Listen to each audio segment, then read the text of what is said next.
नमस्कार दोस्तों, मैं अरुणेश मिश्रा स्वागत करता हूं आप सभी का मेरे आज के सेशन में। लास्ट लेक्चर में हमने ये देखा था कि कैसे शिवाजी महाराज के उत्तराधिकारियों का पतन हुआ और मराठों का शासन अंग्रेजों के हाथों में चला जाता है। और यह भी हम जान चुके थे कि जो शाहू जी महाराज हैं उन्होंने बालाजी विश्वनाथ को अपना पेशवा नियुक्त किया था।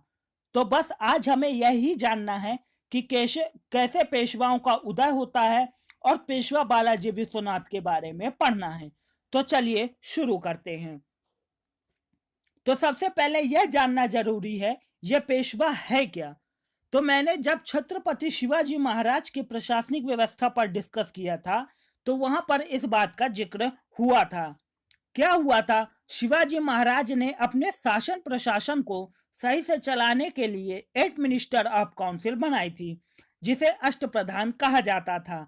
ये 8 लोगों का समूह था जिसमें पंडित राव, अमात्य, मंत्री, सेनापति आदि हुआ करते थे। और इन्हीं 8 में जो सबसे बड़ा पद था वह पेशवा का पद था।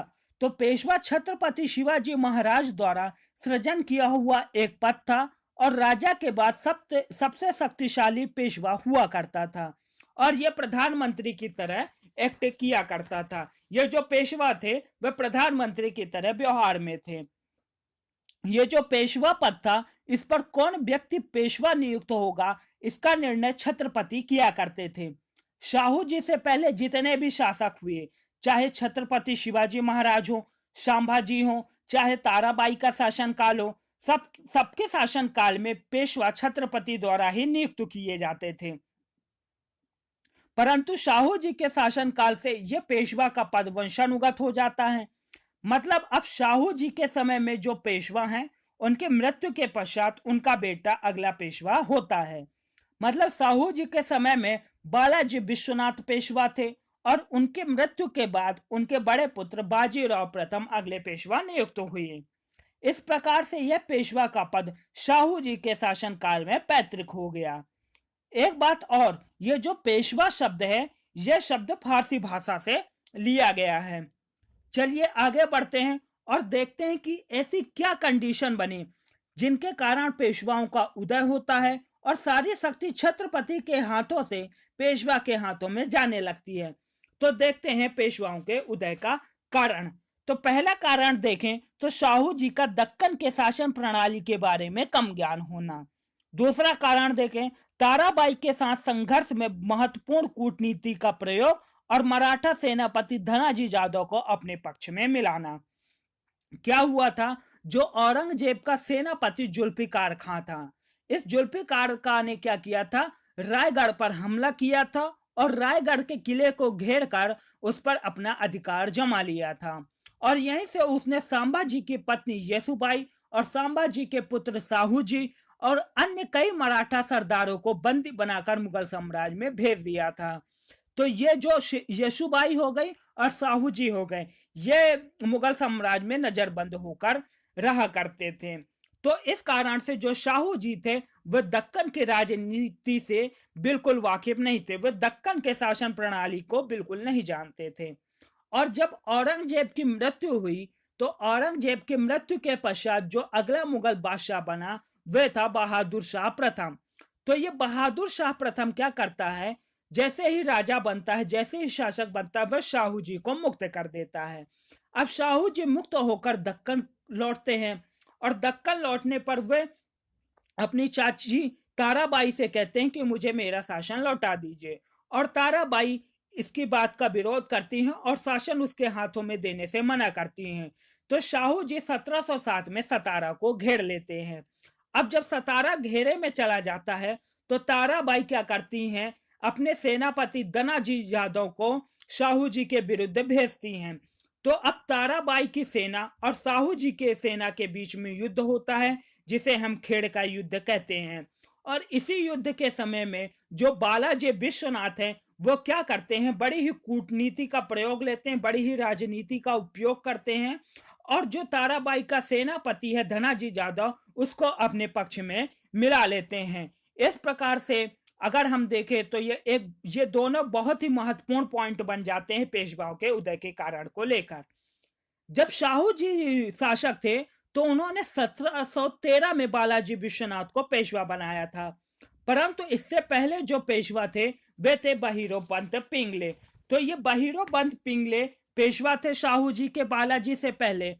तो क्या होता है, ये जो ताराबाई हैं ये क्या करती हैं, बहिरो पंत पिंगले को कैद कर लेती हैं।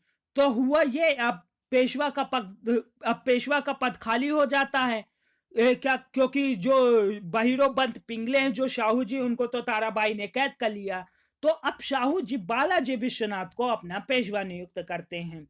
हालांकि बाद में बालाजी विश्वनाथ बहिरो पंत पिंगले को छुड़ा लेते हैं। जो बालाजी विश्वनाथ थे उनके परिवार के लोग कर संग्रह का काम किया करते थे, तो इनको कर के बारे में अच्छा ज्ञान था।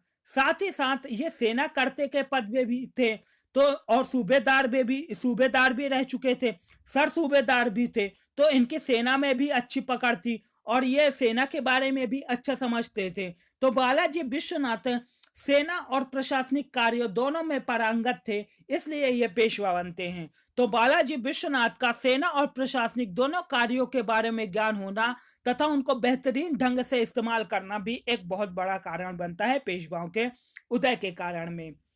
ऐसा था कि बालाजी विश्वनाथ के अंदर लुभाने की बहुत अच्छी कला थी। वे किसी को भी अपनी बातों में बड़ी आसानी से फंसा लिया करते थे और इन्हीं कला का इस्तेमाल करते हुए इन्होंने कई मुगलों और अपने विपक्षी को शाहू जी के साइड में कर लिया था।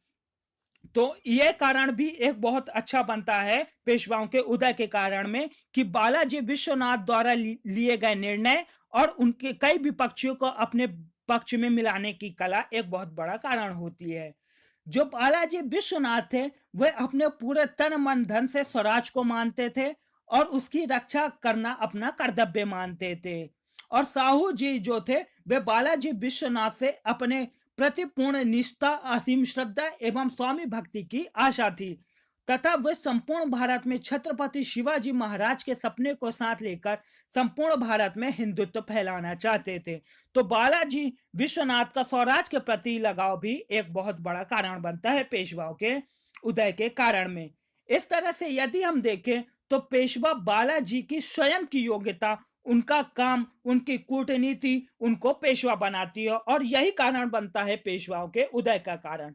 तो चलिए शुरू करते हैं और जानते हैं बालाजी विश्वनाथ के बारे में। तो पेशवा बालाजी विश्वनाथ का जन्म 1660 ईस्वी में हुआ था। इनका जन्म जो महाराष्ट्र का समुद्री तटीय इलाका है कोंकण, तो महाराष्ट्र के कोंकण प्रांत के श्रीवर्धन नामक गांव में चित्त पावन ब्राह्मण के परिवार में पेशवा बालाजी विश्वनाथ का जन्म हुआ था। इनके जो पूर्वज थे उनका काम कर संग्रह करना होता था। उस समय क्या था, जो ये श्रीवर्धन गांव था वह वहां बालाजी विश्वनाथ का जन्म हुआ और ये जो श्रीवर्धन गांव था वह जंजीरा द्वीप के सिद्धियों के अधीन पे हुआ करता था। तो क्या है, जहां चित्त पावन ब्राह्मण परिवार में श्रीवर्धन गांव में पेशवा बालाजी विश्वनाथ का जन्म हुआ और ये जो गांव था वह जंजीरा द्वीप के सिद्धियों के अंडर में आता था। और जो बालाजी विश्वनाथ के जो पूर्वज हुआ करते थे वे यहाँ से कर संग्रह करने का काम किया करते थे। तो जो बालाजी विश्वनाथ के पूर्वज थे वे इन जंजीरा के सिद्धियों के लिए कर संग्रह किया करते थे। और जो बालाजी विश्वनाथ के पिता थे वे देशमुख थे। मैंने जब शिवाजी महाराज के प्रशासनिक कार्यों के बारे में बताया था तो देशमुख के बारे में बताया था। देशमुख क्या होता है, तो क्या करते थे, ये जो देशमुख होता था, देशमुख कर एकत्रित करने वाला अधिकारी होता था। पूरा टैक्स का कार्यभार सब यही देशमुख देखता था। तो उस समय जो भी कर से संबंधित कार्य था वह सब देशमुख के अधीन हुआ करता था। तो बालाजी विश्वनाथ के पिता भी एक देशमुख थे। तो अब ऐसा फैमिली बैकग्राउंड जिसका हो उसको तो कर व्यवस्था के बारे में जानकारी रहेगी ही। तो बालाजी विश्वनाथ के इस कारण से उनको राजस्व व्यवस्था, कर व्यवस्था के बारे में जानकारी पहले से थी और यही जानकारी इनकी योग्यता बनती है। और इसी योग्यता के दम पर वह मराठों के यहाँ नियुक्ति पाते हैं कि इतना जानकार आदमी है, अगर इसे अपने अधीन रख ले तो निश्चित रूप से यह हमारे लिए फायदेमंद साबित होगा। अच्छी प्रशासनिक व्यवस्था हो जाएगी, राजस्व के सभी काम हो जाएंगे। यही योग्यता इन्हें मराठों के यहाँ ले आती है। तो अब क्या हुआ, जैसे कि मैं आपको बताया कि जो बालाजी विश्वनाथ के पूर्वज थे वे जंजीरा के जो सिद्धि थे उनके लिए कर संग्रह का काम किया करते थे। उसी समय क्या था, जो अंगरिया थे, अंगरिया, ये जो मैंने साइड में लिखा हुआ है अंगरिया, अंगरिया का मतलब क्या है, जो आज का कोलाबा है। तो यहां पर क्या होता था, ये जो कोलाबा अंगरिया के लोग थे, ये लोग शासन किया करते थे। तो ये अंगरिया और सिद्धि जो थे, इनका समुद्री शक्ति में बहुत रुचि थी और इनकी समुद्री शक्ति दिन ब दिन बढ़ती जाती थी और ये लोगों का समुद्री शक्ति पर बढ़िया वर्चस्व था। अब एक जगह पर दो लोग कैसे अपना वर्चस्व बनाए रखें, इसलिए क्या थे, इन अंगरिया और सिद्धियों के बीच मतभेद था।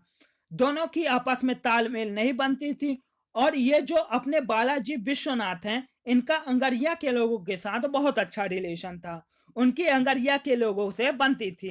अब ये बात सिद्धियों को पता चली कि बालाजी विश्वनाथ का संबंध तो अंगरिया के साथ थे और अंगरिया और सिद्धि दोनों आपस में दुश्मन थे और दुश्मन का मित्र दुश्मन ही होता है।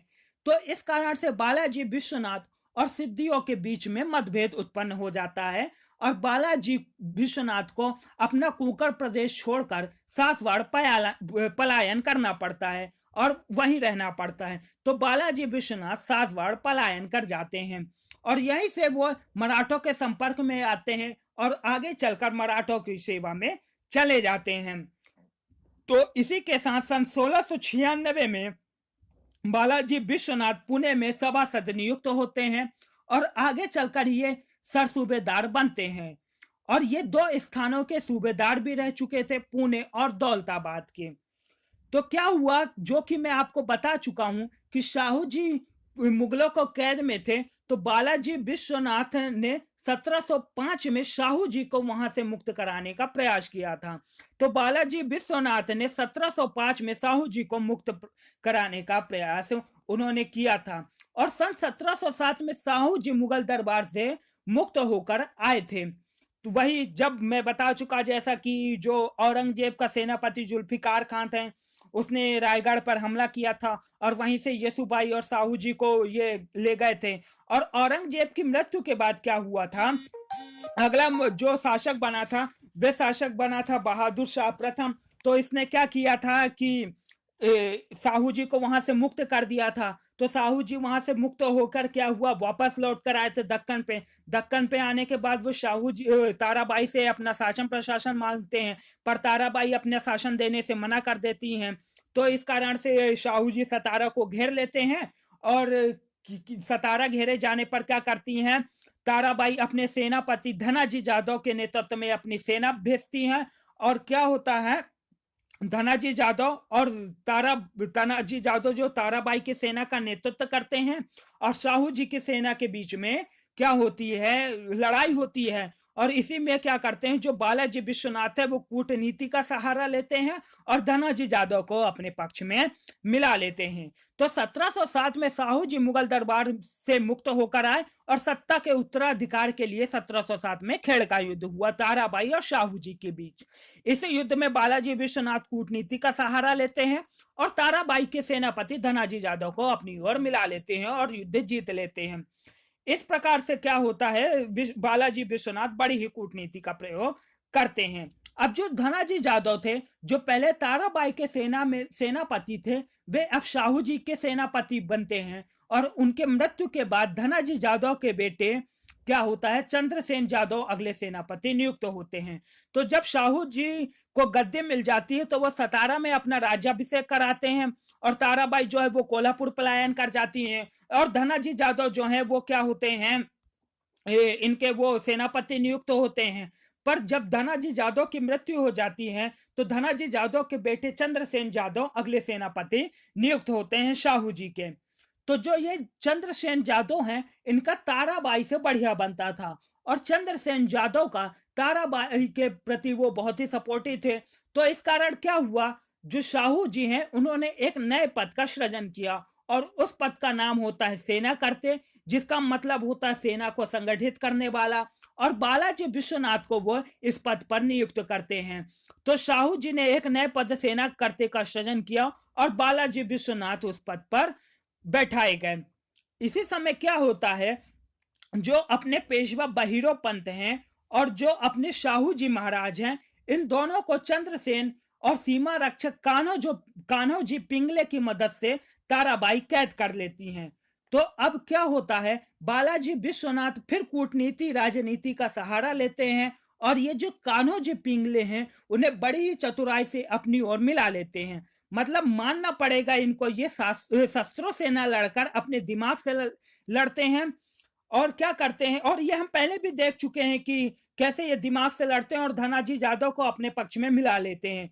इसलिए कहते हैं कि लड़ाइयां हमेशा शस्त्रों से नहीं जीती जाती। और अब कान्हो जी पिंगले को अपनी तरफ मिलाने से क्या होता है, अब ये कान्हो जी पिंगले तो इनकी तरफ आ गए, तो इनके मिलाने के बाद क्या हुआ, चंद्रसेन ही बचते हैं। तो चंद्रसेन को बालाजी विश्वनाथ युद्ध करके हरा देते हैं। इस प्रकार बालाजी विश्वनाथ पुनः शाहू जी और बहिरो पंत को छुड़ा लेते हैं।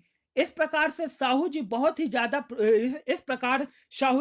ज्यादा प्रभावित होते हैं बालाजी विश्वनाथ से कि कितना प्रभावशाली व्यक्तित्व है इसका, क्या बेहतरीन निर्णय लेता है ये, और बहुत ही निर्णय पे निर्णय किए जा रहा है। इसके द्वारा सैन्य प्रबंधन भी बहुत अच्छा है, ये सैन्य को भी बहुत अच्छे ढंग से देख रहा है। और इसी क्रम में सन 1713 ईस्वी में बालाजी विश्वनाथ को शाहू जी अपना पेशवा नियुक्त करते हैं। तो 1713 ईस्वी में बालाजी विश्वनाथ को शाहू जी ने अपना पेशवा नियुक्त किया।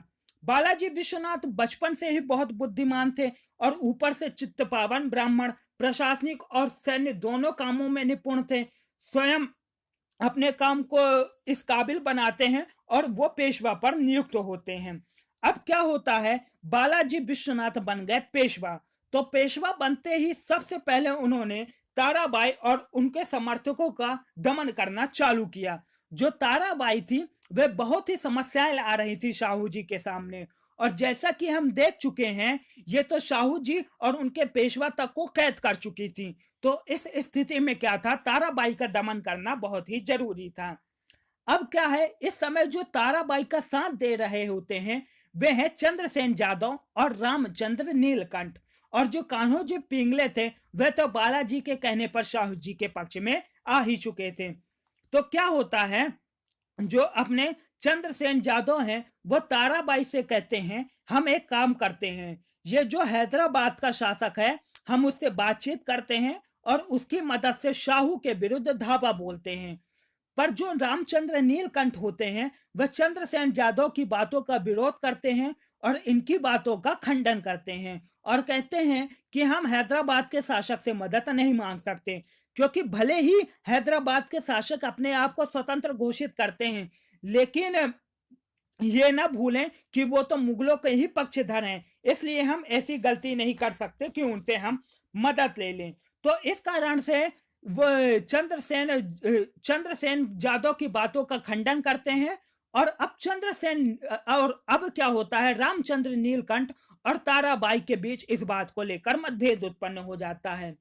अब बालाजी विश्वनाथ को इस बात का पता चलता है और वो तो बैठे ही रहते हैं तलाश में कि कोई मौका मिले हमें शत्रुओं को दबाने के लिए। तो बालाजी विश्वनाथ क्या करते हैं, आग में घी डालने का काम करते हैं और रामचंद्र नीलकंठ और ताराबाई के बीच की लड़ाई को और बढ़ाने की कोशिश करते हैं। और इसी बीच बालाजी विश्वनाथ फिर कूटनीति का सहारा लेते हैं और चंद्रसेन जादव और ताराबाई के बीच भी मतभेद बना देते हैं। ये सब बालाजी का किया धरा था। गजब की राजनीति करते हैं, गजब की समझदारी का परिचय दिखाते हैं, शत्रुओं को आपस में शत्रु बनाकर लड़ा देते हैं। और इसी मतभेद के कारण क्या होता है, चंद्रसेन जादव ताराबाई का साथ तो छोड़ देते हैं और राजा राम की दूसरी पत्नी राजसबाई के साथ मिल जाती हैं। अब चंद्रसेन जादव और राजसबाई दोनों मिलकर ताराबाई और उनके पुत्र शिवाजी द्वितीय दोनों को कैद कर लेते हैं और राजसबाई अपने पुत्र को संभाजी द्वितीय के नाम से नया शासक घोषित कर देती हैं और कोल्हापुर का छत्रपति बना देती हैं 1714 में।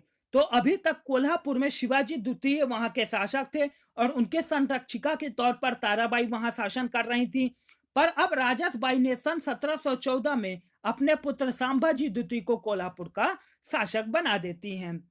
इतने बड़े षड्यंत्र में बालाजी विश्वनाथ का बहुत बड़ा हाथ होता है और इस प्रकार से ताराबाई का पतन हो जाता है। इसके बाद अन्य जो कुछ बचे हुए अन्य मराठा सरदार थे जो शाहू जी के विरोधी थे, उन सभी को बालाजी विश्वनाथ अपने पक्ष में कर लेते हैं। इसके बाद बालाजी विश्वनाथ ने एक बहुत ही महत्वपूर्ण कार्य किया। वो क्या था? मराठों के साथ संधि। सन 1719 में ये मराठों के लिए एक बहुत ही लाभदायक सिद्ध हुई।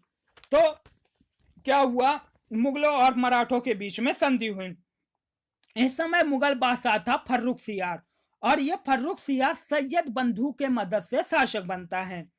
ये सैयद बंधु दो भाई थे, अब्दुल्ला खां और हुसैन अली। जो अब्दुल्ला खां था वह वजीर और हुसैन अली मीर बख्शी के पद पर नियुक्त थे।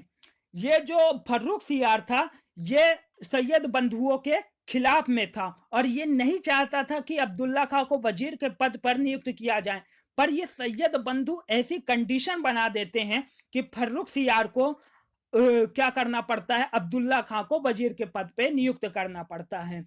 ये सैयद बंधु उस समय में मुगल साम्राज्य में अपनी बहुत जोरदार पकड़ बना लेते हैं और बहुत ही शक्तिशाली हो जाते हैं। सैयद बंधु भारतीय इतिहास में किंग मेकर के नाम से विख्यात हैं। इन्होंने कुल 4 लोगों को क्या किया था? राजा बनाया था। फर्रुखसियार, रफी उद्दरजात, रफी उद्दौला और मोहम्मद शाह को इन्होंने मुगल बादशाह बनाया था। तो ये दोनों भाई क्या करते हैं? ये दोनों भाई मुगल साम्राज्य में अपना प्रभुत्व स्थापित करते हैं, जिसको चाहे उसको राजा बना देते हैं।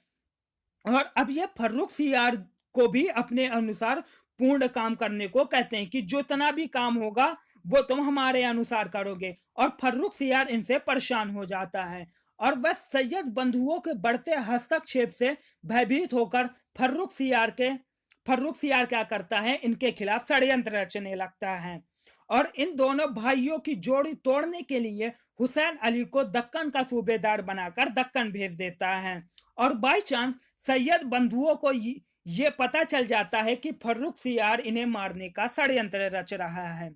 और ये जो फर्रुखसियार है इसने क्या किया था? जो गुजरात का उस समय शासक थे और जो शाहू जी थे, इनको कहा था कि वे किसी भी प्रकार से हुसैन अली को परेशान करते रहें और उन्हें मार दे मौका पाकर। तो फर्रुखसियार इन दोनों भाइयों को मारकर इनका प्रभुत्व बिल्कुल खत्म करने की कोशिश करता था, पर यह इतना आसान कहाँ था। अब यह हुसैन अली दक्कन की परिस्थितियों से अवगत होता है और समझता है कि कैसे निरंतर मराठों की शक्ति यहाँ बढ़ती जा रही है। तो हुसैन अली क्या करता है? मराठों से मैत्री करता है और मराठों से फर्रुखसियार को खत्म करने में सहायता मांगता है और हुसैन अली मराठों से संधि करने का प्रयास करता है। और ये शाहू जी जो थे, इनको इस बात का पता चलता है और शाहू जी भी मुगलों के साथ संधि करना चाहते थे, क्योंकि जो शाहू जी की माता यशुबाई थी, पत्नी सावित्री बाई और उनका पुत्र मदन सिंह था, ये सभी अभी भी मुगलों के कैद में थे और शाहू जी मुगलों से संधि करके अपने परिवार के लोगों को छुड़ाना चाहते थे। तो अब यहाँ पर बालाजी विश्वनाथ अपना रोल निभाते हैं और पूरी राजनीति और कूटनीति के साथ संधि की शर्तें तैयार करते हैं। तो अब दोनों के बीच में संधि होती है और हाँ, यहाँ पर मुगलों के साइड से सब हुसैन अली कर रहा है। फर्रुखसियार को इस बारे में पता ही नहीं चलता कि उसको मारने के लिए यहाँ दक्कन में राजनीति चल रही है और हुसैन अली यहाँ बालाजी विश्वनाथ के साथ मिलकर पूरी सेटिंग कर लेता है। तो अब होती है संधि। तो देखते हैं संधि के शर्तों के बारे में।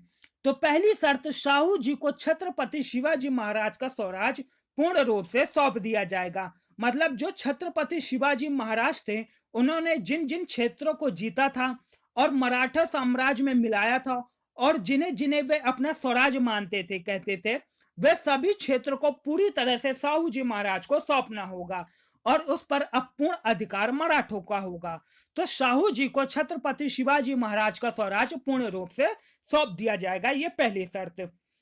दूसरी शर्त, मराठों द्वारा पिछले जीते गए सभी प्रदेशों को मराठा साम्राज्य का भाग मानकर उन्हें शाहू जी को दे दिया जाएगा। मतलब अभी अभी पिछले कुछ समय में, चाहे वो ताराबाई हो, संभाजी हो, राजा राम हो, उन्होंने जितने भी क्षेत्रों को जीता है वे सभी क्षेत्र शाहू जी को देना होगा। मतलब मराठों द्वारा पिछले जीते गए सभी प्रदेशों को मराठा साम्राज्य का भाग मानकर उन्हें शाहू जी को दे दिया जाएगा। ये थी दूसरी शर्त। तीसरी शर्त बहुत ही लाभदायक थी मराठों के लिए और पूरी तरह से मराठों के पक्ष में झुकी हुई थी। तो इस शर्त में क्या था, दक्कन के क्षेत्रों में मराठों को चौथ और सरदेश मुखी प्राप्त करने का अधिकार होगा। चौथ और सरदेश मुखी टैक्स होते थे जो मराठा शासक लेता था, और उस समय दक्कन के क्षेत्र में 6 प्रांत होते थे। तो दक्कन के क्षेत्रों से मराठों को चौथ और सरदेश मुखी प्राप्त करने का अधिकार होगा, और ये एक बहुत ही लाभदायक संधि साबित होती है मराठों के लिए। चौथ क्या होता था, यह पड़ोसी राज्यों से लूटी गई आय के रूप में होता था। यह मराठा अपने स्वयं के क्षेत्रों से नहीं लेते थे, बल्कि उनके पड़ोसी राज्यों से लिया जाता था, जिसमें उन्हें यह वचन दिया जाता था कि हम आपके क्षेत्र में आक्रमण एवं लूटपाट नहीं करेंगे। यह उस राज्य की आय का 1/4 हिस्सा होता था। और जो सरदेश मुखी था, यह शिवाजी स्वयं के क्षेत्रों से लेते थे, तथा इसमें पूरी आय का 1/10 हिस्सा उन्हें प्राप्त होता था। सरदेश मुखी लोगों के हितों की रक्षा करने के बदले में वसूला जाता था। तो और इस संधि के तहत और ये एक प्रावधान और था कि ये जो मराठा है वो चौथ और सरदेश मुखी तो प्राप्त करेंगे, परंतु इसके बदले में 15,000 मराठे घुड़सवार मुगल बादशाह की सेवा में रहेंगे। मतलब कि जो मराठे हैं वे दक्कन के क्षेत्रों से, दक्कन के प्रांतों से चौथ और सरदेश मुखी तो लेंगे, पर अब 6 और उस समय 6 प्रांतें आती थी, तो ये जो मुगल थे ये टैक्स देने से मना करते थे, लेकिन अब इस संधि के तहत उनको टैक्स देना पड़ेगा, और उनकी जगह में 15,000 मराठे घुड़सवार मुगल बादशाह की सेवा में भेजे जाएंगे। इस शर्त से मराठों का एक बहुत बड़ा आय का स्रोत उत्पन्न हो जाता है। और रही बात 15,000 घुड़सवार की, तो वो कोई बड़ी बात नहीं थी उस समय, बल्कि यह फायदेमंद था कि अगर हम 15,000 लोग वहां हमारे चले जाते हैं, अगर मुगल कोई चाल चलते हैं तो उसके बारे में हमें पता चल जाएगा और वह मुगलों के कामों में दखल देंगे, तो कुल मिलाकर हमारा ही फायदा होगा। तो यह शर्त मराठों के लिए बहुत ही फायदेमंद साबित होती है। तो दक्कन के क्षेत्रों से मराठों को चौथ और सरदेश मुखी प्राप्त करने का अधिकार होगा, जिसके बदले में 15,000 मराठे घुड़सवार मुगल बादशाह की सेवा में रहेंगे। अगली शर्त थी कि कोल्हापुर में अब जो शंभू जी द्वितीय हैं उनको साहू जी परेशान नहीं करेंगे और शांति बनाए रखेंगे। अगली शर्त थी मराठा प्रति वर्ष मुगल बादशाह को 10 लाख रुपए खिराज देंगे। ये 10 लाख रुपए देना कोई बड़ी बात नहीं थी मराठों के लिए, जहां इनको चौथ और सरदेश मुखी प्राप्त हो रहा है, उसमें से 10 लाख देने में कोई घाटा नहीं होगा। अगली शर्त थी जितने भी लोग साहू जी के साथ कैद कर लिए गए थे उनको सभी को मुगल बादशाह को मुग्ध करना होगा। उसमें साहू जी की माता येसुबाई, पत्नी सावित्री बाई और पुत्र मदन सिंह और साथ में अन्य कई मराठा सरदार भी थे, तो उन सभी को मुक्त करना पड़ेगा। तो ये कुछ संधि की शर्तें थी। अगर संधि की शर्तों की ध्यान से देखें तो जितनी भी शर्तें वह पूर्ण रूप से मराठों के ही पक्ष में झुकी हुई नजर आती हैं। चाहे वो स्वराज की बात हो, चाहे दक्कन के क्षेत्रों से चौथ व सरदेश मुखी प्राप्त करने की बात हो, या फिर अन्य जीते गए क्षेत्रों का पुनः मराठा साम्राज्य में विलय करने की बात हो, कुल मिलाकर मराठों को इस संधि से बहुत लाभ होता है। और इतिहासकार रिचर्ड टेम्पल ने इस संधि को मराठों का मैग्ना कार्टा तक की संज्ञा दे डाली है। अब ये पूरी बातें हो जाती हैं और पूरी संधि फिक्स होती है हुसैन अली और मराठों के बीच दक्कन में। अब शर्त के मुताबिक बालाजी विश्वनाथ 15,000 घुड़सवारों के साथ हुसैन अली को साथ में लेकर दिल्ली मुगल साम्राज्य की ओर कूच करते हैं। जैसा कि संधि में बात हुई थी कि 15,000 घुड़सवार मुगलों की सेवा में दिए जाएंगे, और वहीं इनको विश्वास दिलाया जाता है कि हम फर्रुख सियार को मारने में हम वहीं आपका साथ देंगे।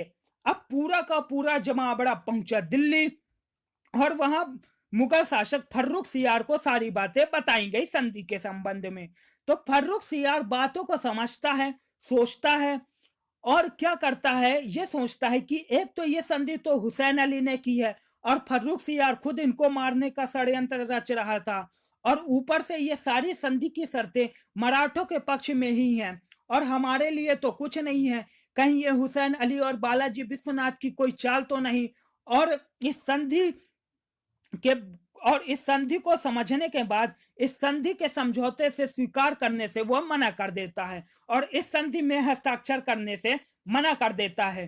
तो अब क्या होता है, सैयद बंधु और बालाजी विश्वनाथ कहते हैं ठीक है तुम मत करो हस्ताक्षर, और सैयद बंधु बालाजी विश्वनाथ की मदद लेकर फर्रुख सियार को गद्दी से हटाकर मार देते हैं और तख्ता पलटकर उसके स्थान पर रफी उद दर्जात को गद्दी पर पदस्थ करते हैं। इस प्रकार बालाजी विश्वनाथ हुसैन अली को दिया वचन पूरा करते हैं और अगला मुगल बादशाह रफी उद दर्जात को संधि स्वीकार करनी पड़ती है और वह संधि स्वीकार करके संधि पर हस्ताक्षर कर देता है। इस प्रकार से क्या होता है, संधि होती है मराठों और मुगलों के बीच में। तो इस प्रकार से दोनों के बीच में संधि होती है और दोनों अपना वचन निभाते हैं और मराठों के लिए यह संधि काफी फायदेमंद सिद्ध होती है। मराठों के वैभव, प्रतिष्ठा, साम्राज्य की स्थिति और सुधर जाती है और इतिहासकार सर रिचर्ड टेम्पल ने इस संधि को मराठों को मैग्ना कार्टा कहा है।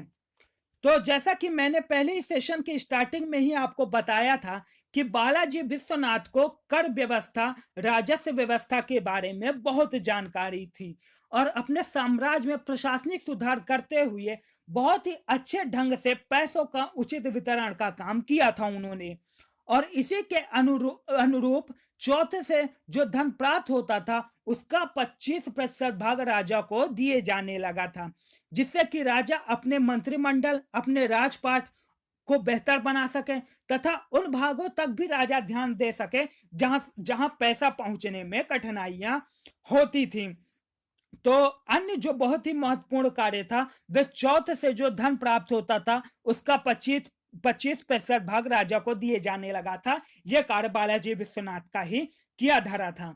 बालाजी विश्वनाथ का क्या था कि बालाजी विश्वनाथ ने मराठा सरदारों को खुश करने के लिए जागीरदारी प्रथा को पुनः चालू किया था। यह एक बहुत ही महत्वपूर्ण कार्य था। अगला कार्य देखें तो क्या था, बालाजी विश्वनाथ का कान्होजी आंकड़ों से महत्वपूर्ण बहुत ही मधुर संबंध था जो मराठों के स्थायित्व में निर्णायक सिद्ध हुआ। इस प्रकार से पेशवा बालाजी विश्वनाथ के अगुवाई में मराठा साम्राज्य तेजी से फलता फूलता है और आगे बढ़ता है और सही निर्णय लेकर वे मराठा साम्राज्य का उद्धार करते हैं। इसलिए बालाजी विश्वनाथ को मराठों का पुनर्उद्धारक भी कहा जाता है। फिर 1720 में बालाजी विश्वनाथ की मृत्यु हो गई और उसके बाद शाहू जी ने उनके बड़े पुत्र बाजीराव प्रथम को पेशवा नियुक्त किया। इसके साथ ही हम देख सकते हैं कि बालाजी विश्वनाथ ने एक बहुत ही महत्वपूर्ण भूमिका निभाई और इसी के साथ पेशवा बालाजी विश्वनाथ का अंत होता है।